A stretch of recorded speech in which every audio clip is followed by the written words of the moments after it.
હળદર ગામે આમ આદમી પાર્ટીના કાર્યકરો અને પોલીસ વચ્ચે ઘર્ષણનો મામલો બોટાદ એસપી ધર્મેન્દ્ર શર્માએ પ્રેસ યોજી આપી સંપૂર્ણ માહિતી।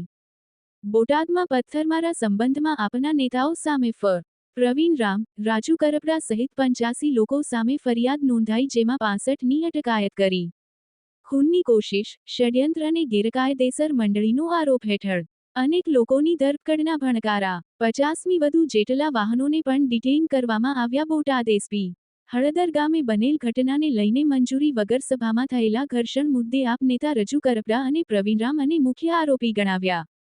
સુરેન્દ્રનગર, બોટાદ, જૂનાગઢ સહિતના ગામોમાંથી આવેલા આપના કાર્યકર્તાઓ સામે પણ નોંધવામાં આવી ફરિયાદ। વિપુલ લુહાર, ન્યૂઝ 14 બોટાદ। 10 તારીખના રોજ જે હળદર ખાતે જે એપીએમસી માર્કેટિંગ યાર્ડ આવે છે ત્યાં અમુક પાર્ટીના આમ આદમી પાર્ટીના કાર્યકર્તાઓ, આગેવાનો એ લોકો ત્યાં હાજર થયા અને હાજર થઈને પછી માર્કેટિંગ યાર્ડની કામગીરીમાં અડચણરૂપ થયેલ હતા।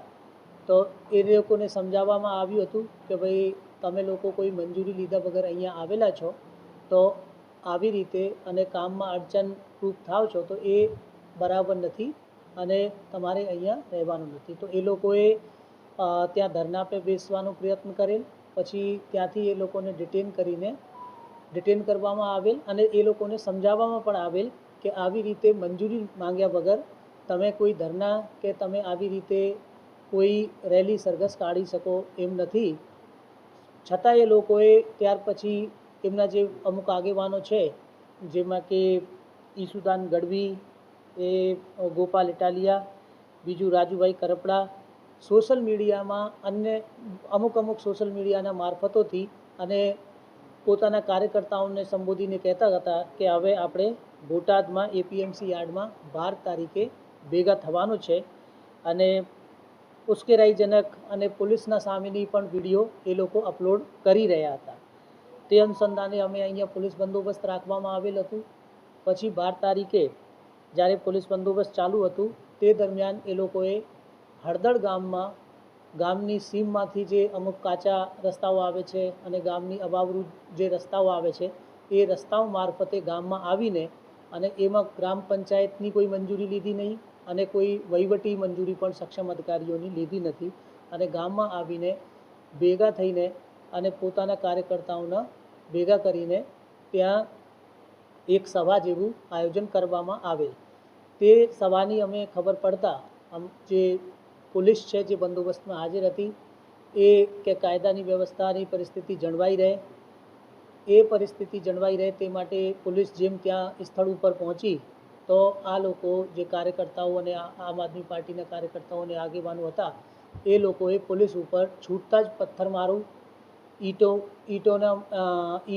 પથ્થરો અને બોટલમાં રેતી ભરીને આ પોલીસ ઉપર ત્યાં છોડવામાં આવેલ હતા અને એમાં પોલીસના માણસોને પણ ઈજા થયેલ અને એટલું જ નહીં, આ લોકોએ પોલીસની ગાડી પલટી ખવાઈ દીધી અને પલટા ખવાવાથી ત્યાં પોલીસની ગાડીને પણ જે એમનો પ્રી પ્લાન જે આપણે કહીએ કે પૂર્વ આયોજિત કાવતરું હતું એ પ્લાન મુજબ એને પહેલાં તો પોલીસના ઉપર પથ્થર છોડ્યા, પછી ગાડી પલટીને અને ગાડીને સળગાવવાના પ્રયત્ન કર્યા। તે એવી જે પરિસ્થિતિ બની ત્યાર પછી પોલીસે પણ જરૂરી બળ પ્રયોગ કરીને ત્યાંથી આ ટોળાને વિખેરવામાં આવેલ અને એના પછી અમુક માણસોને ત્યાંથી ડિટેન પણ કરી લેવામાં આવેલ। પછી અમે આ જે બનાવ બન્યું એ વિશે એક એફઆઈઆર દાખલ થઈ છે। પોલીસ ઉપર જીવલેણ હુમલો થયું છે અને આ ગેરકાયદેસર મંડળી રચી એવા ગુના અહીંયા પાળિયાદ પોલીસ સ્ટેશનમાં દાખલ કરવામાં આવેલ છે અને આમાં ટોટલ અત્યાર સુધી આપણે પોલીસની એફઆઈઆરમાં 85 માણસો વિરુદ્ધ આપણે એફઆઈઆર દાખલ કરી છે, જેમાંથી લગભગ 65 ઇસમોને આપણે તે વખતે જ્યારે પોલીસ ગઈ હતી અને પોલીસ ઉપર જે હુમલા થયો ત્યાર પછી પોલીસે 65 જેટલા લોકોને રાઉન્ડ અપ કર્યા છે અને અત્યારે એ લોકોને ડિટેન કરવામાં આવેલ છે અને હાલ આગળની તપાસ ચાલુ છે।